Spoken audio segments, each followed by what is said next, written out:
오늘은 이사야 36장 1절에서 20절의 말씀입니다. 그 서양 속담에 보면 인간의 공경은 신의 귀에다, 그런 그 교본이 있다고 합니다. 그것은 우리에게 시련이 임하였다면 우리가 믿음으로 하나님을 의지하면 오히려 우리에게 시련이 하나님의 그 크신 능력이 나타내실 수 있는 기회라는 그런 믿음의 교훈이라고 볼 수 있습니다. 정말 우리가 시련이 임했을 때 우리가 하나님을 의지함으로 하나님께서 능력을 나타내실 기회를 드리는가, 아니면 불신으로 인하여 나 혼자 해결하려다가 파멸하고 말 것인가. 그 결정으로 우리의 믿음이 증거되는 것입니다.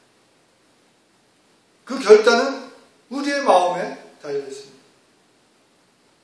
여러분은 어떠한 결단을 하시기를 원하십니까?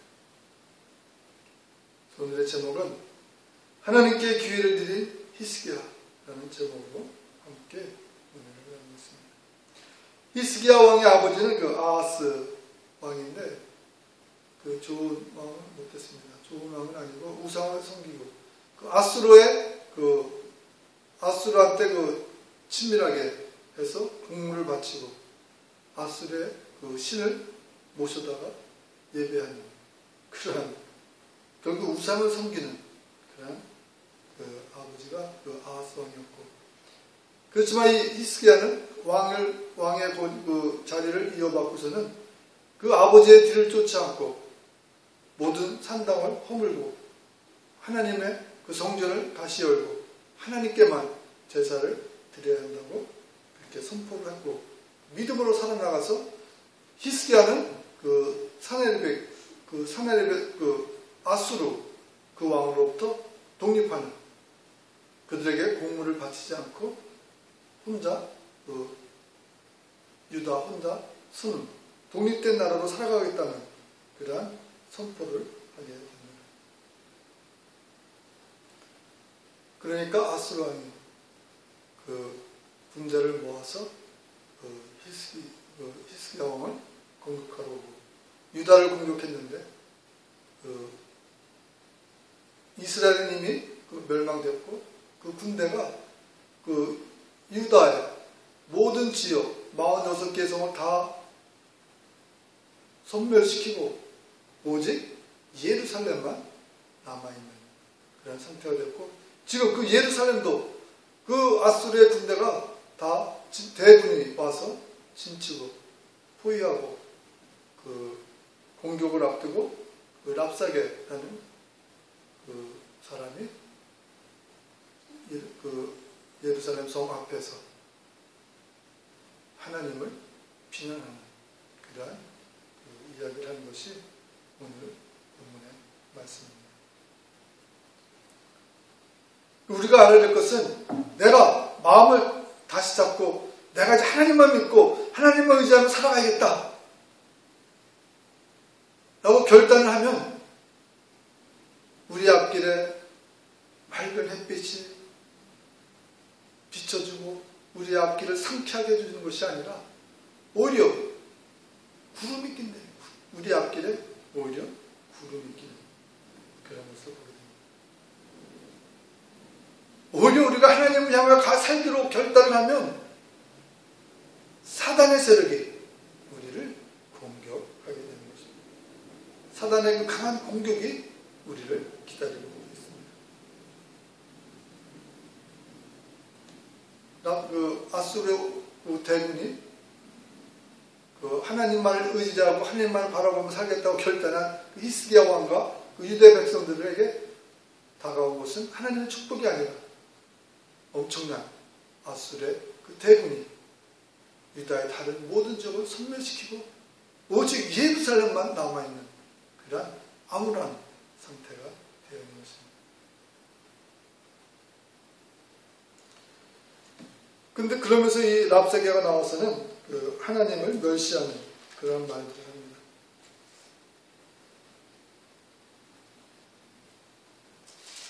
그 하나님이, 너희들이 돕는 하나님이 너희들을 어찌 도울 수 있느냐, 돕지 못한다는. 이미 다른 나라 도시들은 다 섬멸당한 것처럼 너희들도 결국은 그렇게 되고 말 거라면서 빨리 손을 들고 하나님이 너희 하나님을 도와줄 것을 기대하지도 말고 빨리 항복하라 하는 이야기를 합니다. 근데 그 말을 들었을 때 그 유다의 그 세 명의 사신과 그 사신이 와서 히스기야 왕에게 그것을 보고했을 때 히스기야 왕은 그 분노, 그들이 하나님을 무시하는 것에 대한 분노, 거룩한 분노죠.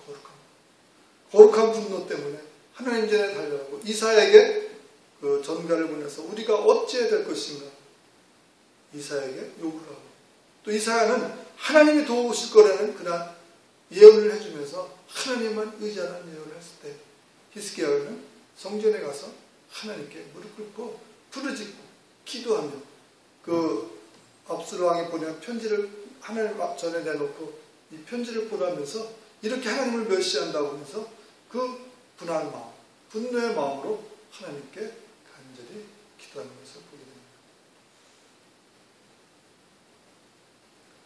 우리도 우리의 삶 속에서 내가 하나님을 믿고 하나님 의지하며 살아가려고 할 때 사단의 세력들이 그러한 우리를 조롱하고 하나님을 멸시하고 그러할 때 우리는 그것에 대한 속상함, 거룩한 분노를 일으켜야 되고 그 거룩한 분노로 인해서 하나님의 그것이 무시당하는 것에 애통해하는 마음으로 우리가 하나님께 나아가서 간절히 기도를 해야 됩니다.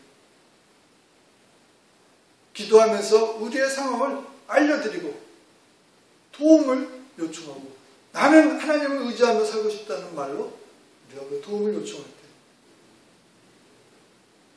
하나님께서는 우리의 기도를 들어주시게 됩니다. 또 기도뿐만이 아니라 우리의 예배 자체도 하나님께 영광만 돌리는 것이 아니라 우리의 상황, 하나님의 멸시당하는 그 상황을 알려드리며 하나님이 임재하셔서 이 문제가 해결되게 해달라고 우리가 간절한 마음으로 하나님께 예배를 드려야 되는 것입니다. 하나님께서 하나님을 의지하며 살기로 결단한 자들에게 어려움을 주시는 이유는 우리가 진실한 마음으로 하나님을 의지하고 있는가를 하나님뿐만이 아니라 다른 사람들에게도 나타나기를 하나님은 원하십니다. 또 그것을 통해서 하나님의 영광이 나타나지고 하나님이 영광을 받으시기를 원하시는 것입니다. 그래서 인간의 공경은 신의 기회다라는 그런 격언도 생기게 된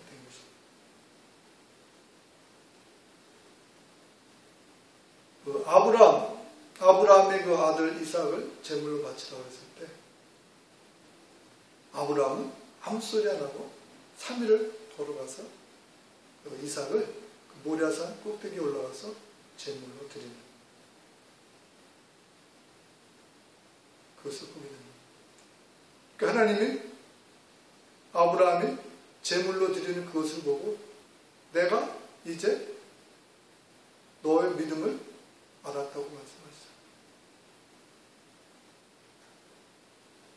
그 하나밖에 없는 아들, 백세라는 아들을 제물로 드리라고 했을 때 그는 아무 미련 없이 주님께 순종함으로 나아가서 그 제물로 드리려고 함으로 하나님께서 예배해 주신 그 양으로 제물을 대체하는 것을 보게 됩니다. 그 믿음이 증거가 돼서 믿음의 조상, 아브라함 하면 믿음의 조상, 그 믿음을 하나님으로부터 인정받는 그런 것을 보게 됩니다. 근데 많은 사람들이 이런 시련을 당했을 때 하나님을 의지하지 못해요. 하나님을 의지하지 못하는 사람들이 많습니다. 하나님을 의지하지 못하는 이유는 인간을 더 두려워하기 때문에 하나님을 의지하지 못합니다. 지금 히스기야가 아수르 그 왕이 대군이 왔을 때 하나님은 인간을 더 두려워한다면 항복하게 되겠죠. 그 대군이 이 성을 함락시키면 우리 다 죽겠구나. 나만 죽는 게 아니라 이 백성들이 다 죽겠구나 생각하고 항복을 할 수밖에 없게 되는 것입니다. 그러나 인간 아수르 왕 사네립을 두려워한 것이 아니라 하나님을 의지할 때 사네립에 그가 능력이 있을지라도 우리 사람들은 하나님을 더 의지할 때 인간을 두려워하지 않게 되는 것입니다. 우리가 이렇게 인간을 두려워하는, 하나님을 의지하지 못하고 인간을 두려워하는 거기서 우리가 벗어나려면 우리 사람 자체가, 우리의 삶이 그냥 더 높다는 것을 알면 됩니다. 우리의 인생이 대단한 게 아니에요. 그저 사람일 뿐이에요. 사람. 하나님의 피조물 한 사람에 불과하지 않다는 것을 우리는 알아야 됩니다. 어떤 사람들이 능력 있고 교만하고 그런 것을 우리가 두려워하고 놀랄 것이 아니라 우리는 마음으로 주 하나님을 경외해야 하는 것입니다. 사람은 정말 아무것도 아닙니다.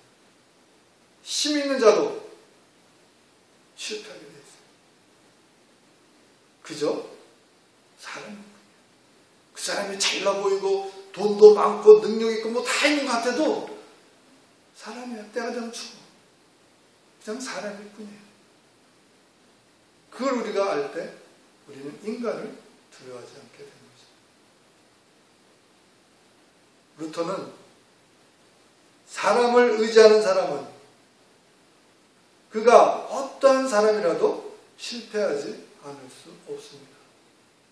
하는 말을 했어요. 그 말은 내가 사람을 의지하면, 내가 이 사람을 의지할 때는 나보고 있잖아요. 이 사람이 대단한 능력으로 정말 아주 굉장히 능력이 있어 나를 건져주고 나를 모아도 이 사람이 날 서포트해주면 아무 문제 없을 것 같지만 그러한 사람이라 내가 의지했지만 결국 그도 사람이기 때문에 나는 실패하고 만든 것입니다. 사람을 의지하지 말아야죠. 우리의 눈에 아무리 나아 보이는 사람일지라도 결국은 그도 하나님이 만드신 피조물임을 알고 나와 똑같은 사람임을 알고 나보다 조금 더 낫다는 것으로 생각하고 말해야지 그들을 의지할 것이 아니라 오직 이 세상을 창조하신 아버지 하나님, 또 우리를 대신하여 구원해 주신 예수님, 그분들을 의지할 때 우리의 삶은 삶의 시련들의 문제들이 해결되어 나갈 수가 있게 되는 것입니다. 성경은 말합니다. 진실로 각 사람은 그림자같이 다니고 헛된 일로 소란하며 재물을 쌓으나 누가 거둘는지 알지 못하나이다. 주여, 이제 내가 무엇을 바라리요? 나의 소망은 주께 있나이다. 시편 39편 6절 7절의 말씀입니다. 사람은 이와 같은 성경 말씀을 마음으로 받아들이고 아무리 힘 있는 사람이라도 아무것도 아님을 깨닫는다면 우리는 어떠한 시련으로 인간들, 사람들을 두려워할 이유가 전혀 없게 되는 것입니다. 그렇게 되면 인간을 두려워하지 않을 때 우리는 다윗과 같이 이러한 신앙 고백을 할 수 있습니다. 여호와는 나의 빛이요 나의 구원이시니 내가 누구를 두려워하리요? 여호와는 내 생명의 능력이시니 내가 누구를 무서워하리요? 시편 27편 1절의 말씀입니다. 얼마나 멋있어요. 우리가 이러한 신앙 고백을 할 때 어떠한 시련이 닥쳐와도 우리는 하나님을 의지하고 하나님께 기회를 드리는 그러한 신앙이 되어야 되는 것입니다. 아브라함에게 하나님께서 이삭을 제물로 바치라고 그랬을 때 아브라함이 인간을 두려워했다면 사라 때문에 커다란 문제가 됐을 거예요. 사라에게 여보, 하나님께서 이삭을 제물로 바치래. 그럼 사라가 뭐라고 그랬겠어요? 여보, 당신 미쳤어? 그 아들 당신 100세 난 아들인데. 사라의 그러한 반발을 예상한 아브라함은 그 문제를 사라와 의논하지를 않았습니다. 혼자 결정하고 혼자 그 제사를 드리러 간 것을 보게 됩니다. 우리들의 삶 속에서 어떤 시련이 닥쳐왔고 우리가 하나님을 믿고 의지하며 살아가기로 결단했는데 시련이 닥쳐왔을 때 우리보다 믿음이 연약한 자들과 의논하지를 말아야 돼. 절대로 그거 의논하면 그것은 우리가 그 하나님을 의지하는 그 믿음의 실천에 방해물이 되고 마는 것입니다. 그들은 말하겠죠. 이거 절대로 안 되지. 그걸 어떻게 해? 아브라함은 그러한 사람들과 의논하지 않고 혈육과 의논하지 않고 오직 하나님의 명령에 순종하는 마음으로 하나님을 의지하는 마음으로 나아갔기 때문에 믿음의 초성에 그러한 칭호를 얻게 된 것입니다. 야곱, 우리 잘 아시는 야곱은 인간을 두려워한 사람. 형 에서를 얼마나 두려워했어요. 에서가 자기를 죽일까봐 야복강 건너기 전에 하인들 소, 양, 가축을 먼저 보내고 하인들을 보내고 또 자기 아내 자식 중에서 제일 사랑하지 않는 아내 먼저 보내고 제일 사랑하는 아내는 맨 마지막으로 보내고 그러고도 자기는 건너가지 못하고 야복강에 있을 때 기도할 때 천사를 만나서 결국 기도로 그 문제가 해결되지므로 자신을 얻고 넘어갔지만 그래도 야곱은 형 에서를 두려워하며 살아가는 것을 보게 됩니다. 아브라함과 야곱 두 사람을 비교했을 때 누가 더 아름다웠겠습니까? 아브라함이 아름답잖아요. 그 하나님의 명령에 씩씩하게 모든 것 의논하지 않고 담대히 순종으로 나가는 것을 보게 됩니다. 그러나 야곱은 하나님께서 분명히 너 고향으로 돌아가라고 명령하셔서 가는 중임에도 불구하고 에서가 자기를 죽일까봐 두려워 벌벌 떨었던 것을 보게 됩니다. 그러니까 결국 하나님의 천사로 나타나셔서 그를 통해서 그가 이기게 해주시고 그에게 힘을 주시고 용기를 주셔서 야복강을 건너게 하신 것을 보게 됩니다.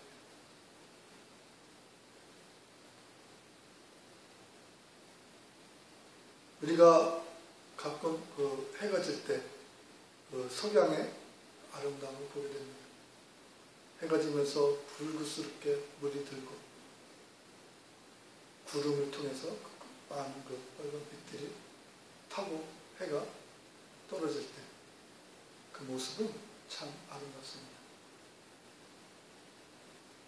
이 석양의 아름다움은 구름이 있기 때문에 아름다워. 구름이 안 낀 날은 석양이 비치질 않습니다. 그래서 사람들이 노을이 진 날, 그다음 비가 오르나 보다 이런 얘기들 하잖아요. 그 구름 때문에 그 석양이 아름답게 핍니다. 우리 인생에 그런 시련이 있기 때문에 그 시련 속에서 우리가 하나님을 믿고 의지함으로 하나님께 기회를 드릴 때 하나님의 영광이 나타나셔서 그 석양이 아름다운 것처럼 그 시련이 아름다움으로 변화되는 것을 보게 됩니다.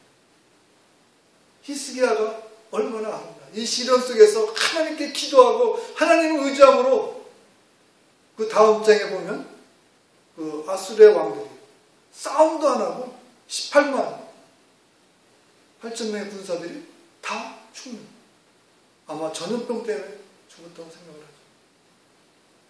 나와서 싸우지도 않고 그 대군을 물리치는 놀라운 하나님의 영광이 나타나는 것을 볼 때 히스기야 왕이 이 시련 속에서 하나님을 믿고 의지함으로 하나님이 그렇게 역사하실 기회를 주심으로 하나님의 놀라운 능력이 나타나질 때 이스라엘 사람들뿐만이 아니라 유대인뿐만이 아니라 지금 우리도 놀라잖아요. 이야, 하나님이 저렇게 역사하시는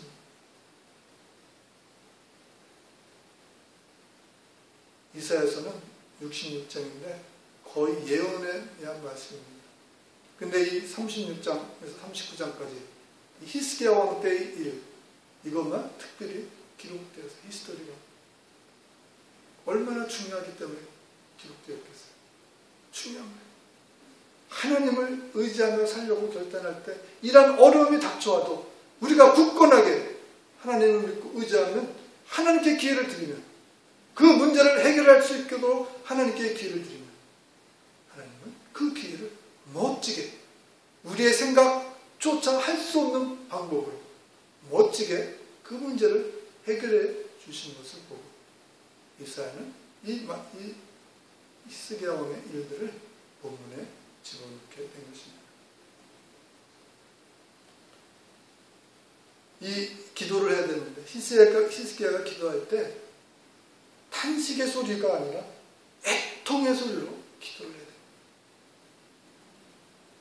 하나님 이게 뭡니까? 하나님 이렇게 되면 안 되지 않습니까? 이것이 아니라 주여 이것 때문에 우리가 죽게 되었나이다. 하나님의 영광이 가리게 되었나이다. 하나님이 무시당하고 있나이다. 애통한 마음으로 기도를 할 때 하나님이 들어주시는 것입니다. 단순한 탄식의 소리는 하나님께 상달되지 못합니다. 다만 깊은 애통의 소리가 하나님 앞에 들릴 때까지 하나님은 거기에 귀를 기울여 보십니다. 애통한 소리가 들릴 때 이게 누구의 소리인가? 하나님이 귀를 기울이기 시작합니다. 그저 건성으로 하는 기도는 하나님께 올라가지도 못하고 하나님은 관심도 없습니다. 애굽의 백성들이 그 포로로 있으면서 애통해하며 그들이 부르짖을 때 하나님께서 이것이 무슨 소리인가?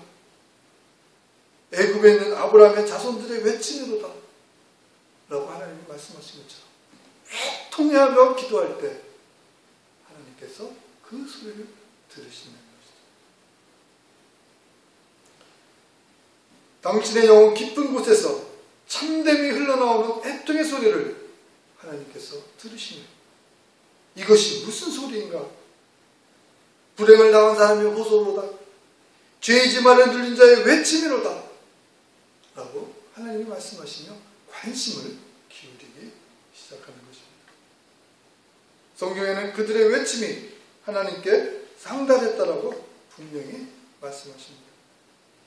출애굽기 3장 7절 여호와께서 이르시되 내가 애굽에 있는 내 백성의 고통을 분명히 보고 그들의 감독자로 말미암아 부르짖음을 듣고 그 근심을 알고 내가 내려가서 그들을 애굽인의 손에서 건져내고 그들을 그 땅에서 인도하여 아름답고 광대한 땅 젖과 꿀이 흐르는 땅 곧 가나안 족속, 헷 족속, 아므리 족속, 브리스 족속, 히위 족속, 여부스 족속의 지방에 데려가려 하노라. 모세를 부르실 때 말씀, 모세에게 부르시고 명령을 주시는 거죠. 너희 백성들이 부르짖는 소리를 내가 들었기 때문에 내가 이제 너를 보내서 그들을 가나안으로 데려오려 한다는 말씀입니다. 우리가 하나님을 믿고 의지하며 살려갈 때 어떤 시련이 닥칠 때는 우리는 애통해하는 마음으로 간절히 기도를 드려야 되는 것입니다. 그러할 때 하나님이 그 기도를 들으시고 관심을 기울이시고 그것에 대한 대책을 세우시고 문제 해결을 위해서 하나님이 역사하시는 거죠. 또 절규의 기도가 있어요. 절규의 기도. 절규는 우리가 다치면 소리를 지르잖아요. 비명을 지르잖아요. 그런 거와 마찬가지로 우리가 어려움이 닥치거나 그 순간순간마다 우리가 하나님께 외치는 기도입니다. 그런 것을 우리가 운전하다가도 할 수 있고 뭘 하다가도 할 수 있고 느헤미야서에 보면 그들이 성을 지으면서 한참에는 그 칼을 들고 망치를 들고 일하면서 수시로 기도하는 것을 보게 됩니다. 외적의 침입에서 지켜달라고 기도하는 것을 보게 됩니다. 우리가 짧지만 우리가 그런 기도를 우리가 어떤 문제가 생길 때마다 또 우리의 보호를 위해서 우리가 그런 절규하는 기도 간절한 마음으로 짧게 기도할지라도 그 기도가 쌓이면 기도가 많아지는 것이고 그 기도를 하나님이 들어주시고 우리를 즉시로 지켜주시고 우리에게 또 보호해주시고 그 문제를 해결할 수 있는 길을 열어주시게 되는 것입니다.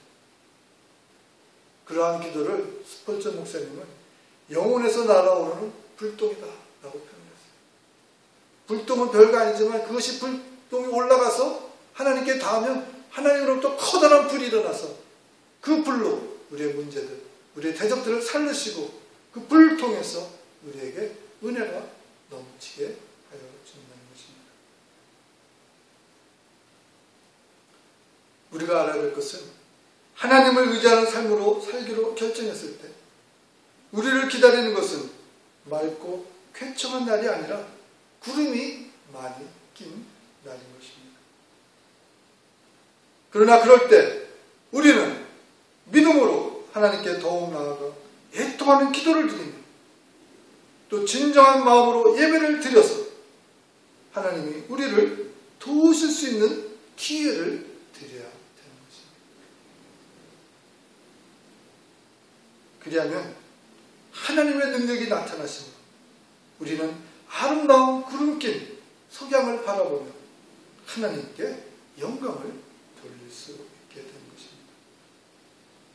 우리 모두 시련을 당할 때 하나님께 기회를 드리는 믿음의 길로 나아감으로 하나님의 능력으로 승리하는 삶을 사시기를 예수님의 이름으로 축원드립니다.